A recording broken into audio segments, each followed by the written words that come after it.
안녕하세요. 반갑습니다. 마이뉴스주의 서민준 코치입니다. 금일은 놓치고 싶지 않은 나의 꿈, 나의 인생 3편에 대해서 이야기를 해보도록 하겠습니다. 3편은 나폴레옹 힐이 앤드류 카네기, 이 철공왕 앤드류 카네기와의 인터뷰 내용을 정리한 책이라고 보시면 됩니다. 그래서 아무래도 그 앤드류 카네기의 직접적인 그 생각을 좀 보고 싶으신 분들은 3편을 보시면 참고가 많이 되실 거고요. 앤드류 카네기의 진짜 위대한 자서전도 있는데 그 내용들을 이제 구체적으로 어떻게 성공했는지 그 성공 노하우들을 따로 모아놓은 편이라고 보면 좋을 것 같습니다. 그래서 굉장히 도움이 많이 되는 내용들이고 또 좋은 내용들도 굉장히 많습니다. 물론 1편이랑 좀 겹치는 부분도 많이 있어요. 그 내용들이. 하지만 같이 앤드류 카네기의 생각을 직접적으로 볼 수 있다라는 좋은 책이라고 볼 수 있겠습니다. 자, 우선은 그러면 첫 번째부터 이야기를 해보도록 할게요. 앤드류 카네기가 이런 이야기를 합니다. 분명한 목표의 본질에 대한 답은 개인에 따라 다릅니다. 훈련된 사람은 외적인 상황에 흔들리지 않고 목표에 집중하여 행동할 수 있지만 훈련받지 않은 사람은 기댈 수 있는 버팀목이 필요합니다. 여기서 말하는 버팀목이란 예를 들어 당신의 목표를 상세히 적은 다음 매일 적어도 한 번 이상 큰 소리로 읽는 습관을 말합니다. 순서대로 적어 내려가다 보면 어느새 목표는 분명해지고 마음속 깊이 새겨져 그것에 따라 행동하게 되죠. 앤드류 카네기는 이제 목표를 적고 그것들을 매일 큰 소리로 읽는 습관을 중요하게 생각합니다. 이 습관은 결국에는 잠재의식의 목표를 각인시키는 효과들을 가지고 있고요. 그리고 이 외적인 상황에 마음이 흔들릴 때마다 그걸 바로잡는 데 효과가 있다라고 말을 하죠. 하지만 이 부분들이 좀 부족할 때도 있습니다. 실제적으로 아무리 열심히 목표를 열심히 말을 하고 외쳐도 마음이 처음에는 굉장히 극심하게 흔들릴 수가 있고 잠깐 실제 이 목표가 이루어지지 않을 때에는 실망감이 크기 때문에 의욕도 많이 같이 떨어지게 되는 경우도 많습니다. 그래서 그런 때마다 자신이 그 에너지를 높일 수 있는 거 그리고 그 기분을 관리하는 게 굉장히 중요하다고 보여지고요. 그 기분을 관리하기 위해서는 자신이 기분 좋게 하는 방법들을 항상 생각해 놓는 게 좋다고 봅니다. 저 같은 경우도 각자 이 매일마다 이 기분을 다운되지 않게 하려고 노력을 많이 하고 있습니다.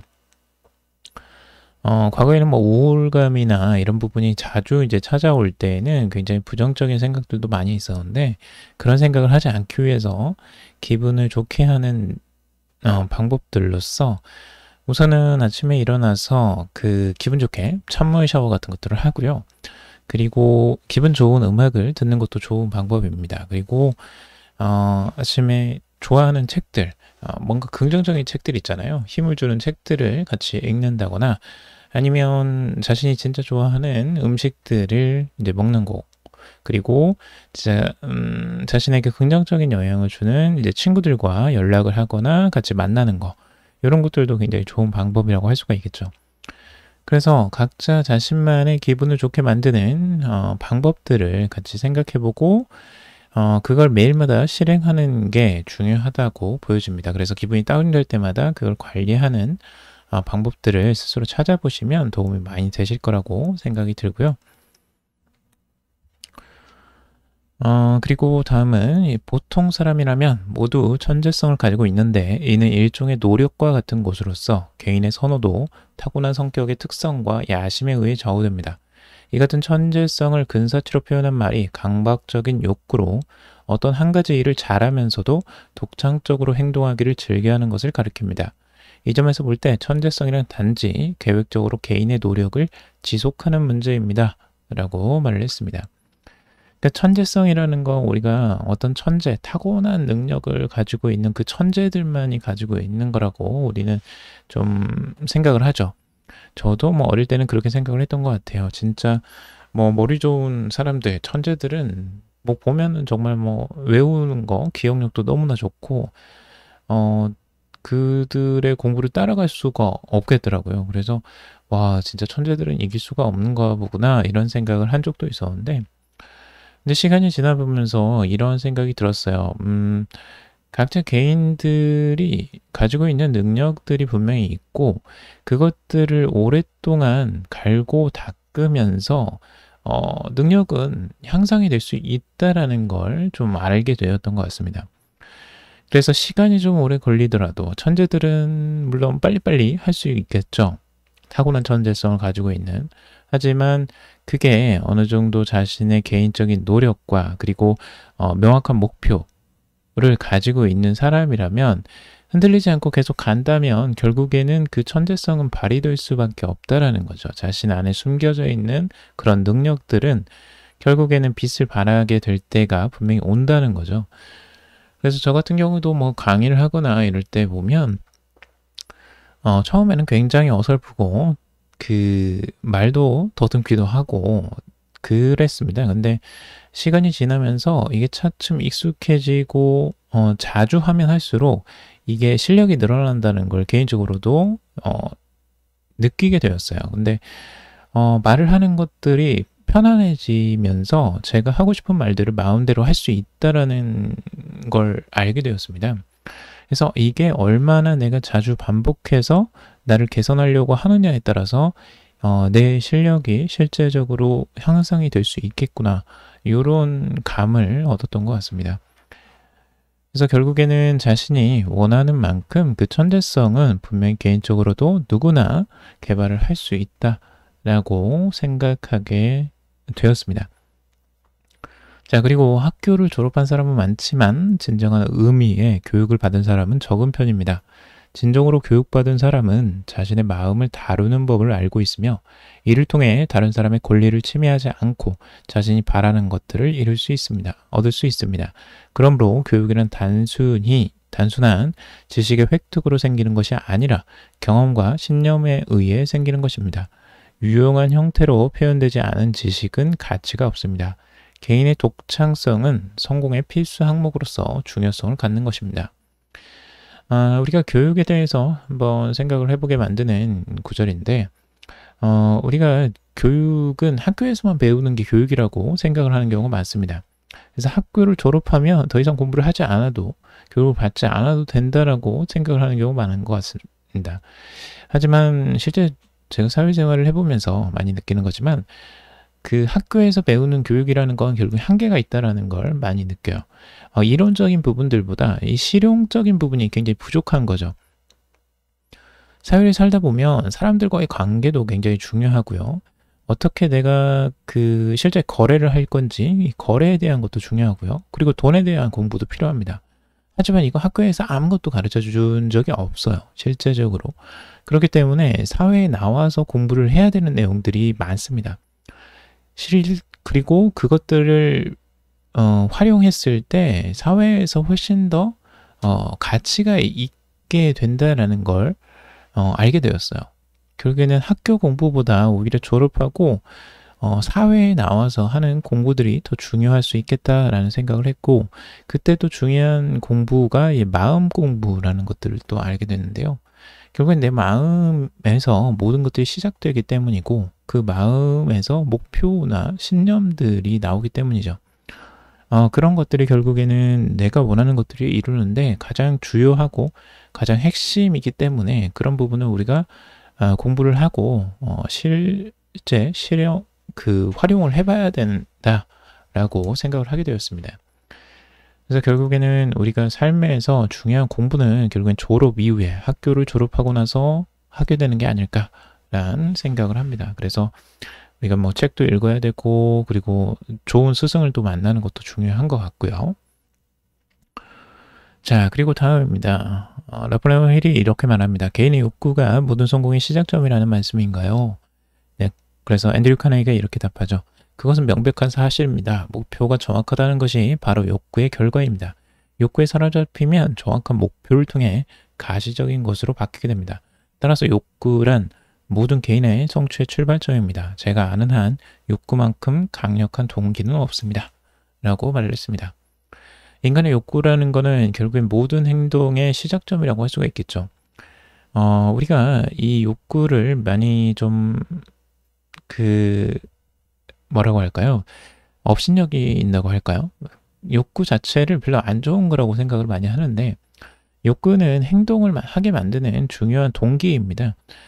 예를 들어 이런 거죠. 내가 배가 고파요. 그러면 음식을 찾아서 무언가를 계속 찾아다니겠죠. 행동을 할 거예요. 만약 배고프지 않고 그냥 배가 부른 상태라면 움직이지 않을 거예요. 그리고 어떤 자신이 어떤 마음에 드는 뭐 물건이 생겼어요. 옷이나 아니면 뭐 차나 집이 있다고 했을 때 그것들을 우리가 갖기 위해서 돈을 벌어야겠다라는 생각을 하게 되고 열심히 일을 하게 되는 경우도 많죠. 결국에는 인간을 움직이게 만드는 건 그 욕구라는 거죠. 그 욕구가 있을 때 인간은 행동하게 되고 그 욕구가 강렬할수록 더 큰 행동들을 할 수 있는 동기가 됩니다. 그래서 우리는 그 욕구들을 정확하게 파악하고 잘 활용하는 게 중요하다라고 볼 수 있겠습니다. 자, 그리고 여기에서도 똑같이 반복되는 것들이 있는데요.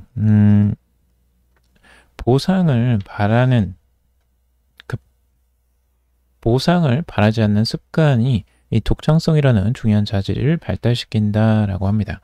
이 농부가 밭에 뿌린 한 알의 씨앗이 100배의 결실을 맺는 것처럼 보상을 바라지 않고 일하다 보면 자신이 베푼 노동력의 100배 이상의 결실을 거두게 됩니다. 라고 나와 있는데요. 이게 한 이야기가 있습니다. 이 찰리 수압이라는 사람이 앤드류 크넥이 철강 제조 공장에 이제 임원으로서 일을 하고 있었을 텐데요. 이 찰리 슈압의 자동차가 이 펜실베니아주의 철강 제조 공장에 도착을 합니다. 슈압이 차에서 내리자마자 이 속기용 노트를 든 청년이 이 허겁지겁 달려오더니 자기는 이제 총무과에 소속된 속기사로 혹시 편지나 정보를 쓸 일이 있을까 해서 왔다고 말을 했습니다. 그래서 찰리 수압은 이런 말을 하죠. 나에게 가보라고 시킨 사람이 있었나? 라고 물어봅니다. 그러자 이렇게 대답합니다. 아니요, 없습니다. 사장님이 도착하셨다는 연락을 받고 혹시 제가 도와드릴 일이 있을까 해서 왔습니다. 라고 말을 합니다. 슈압은 고맙다는 인사와 함께 당장은 맡길 일이 없으니 가도 좋다고 이제 이야기를 한 거죠. 슈압은 이제 그날 밤에 차로 이제 돌아오면서 이 기사, 이 속기사와 함께 타고 있었습니다. 그의 열정을 이제 인정을 한 건데요. 결국에는 그 속기사는 뉴욕에서 일을 하게 되는 기회를 얻게 되고요. 나중에는 이제 승진을 계속 하게 되면서 제약회사의 사장인 동시에 이 대주주가 되었다고 합니다. 그래서 엄청난 부자가 되었다는 건데요. 결국에 이렇게 한 속기사가 이 사장이 되기까지 이런 과정들을 보면 결국엔 그 습관들이 중요하다는 걸 알 수가 있죠. 누군가가 그 기대하는 치보다 훨씬 더 많은 것들을 제공하는 겁니다. 그래서 우리가 보상을 바라지 않고 하는 이라는 습관들이 자신에게 그만큼 행운을 불러올 수 있다라는 중요한 내용들이고요. 이런 사실들은 실제 우리가 회사에서도 많이들 그런 생각을 많이 하잖아요. 회사에서 나에게 뭐 월급 준 만큼만 하겠다. 나는 아니면 그보다 더 적게 일하고 싶다. 뭐 이렇게 생각을 많이 하는데 그렇게 하면 실제 개인의 성장은 많이 더딜 수밖에 없습니다. 그리고 회사도 당연히 손해이고 개인에게도 손해일 가능성이 높습니다. 그만큼 일에 집중을 하지 못하게 되고 일을 그만큼 많이 배우지도 못하게 되거든요. 결국에는 일을 자신이 받은 것보다 오히려 더 열심히 하게 되면 그만큼 더 많이 배우게 되고요. 그리고 나중에 회사를 나와서도 그런 일하는 능력들을 발휘하게 될 수 있습니다.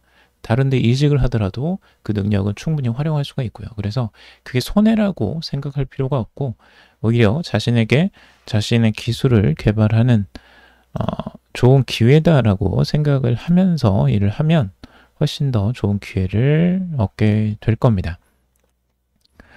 자, 오늘 여기까지 정리를 해봤습니다. 여러분들 도움이 되셨길 바라고요. 도움이 되셨다면 좋아요, 구독, 댓글 바랍니다. 들어주셔서 감사합니다.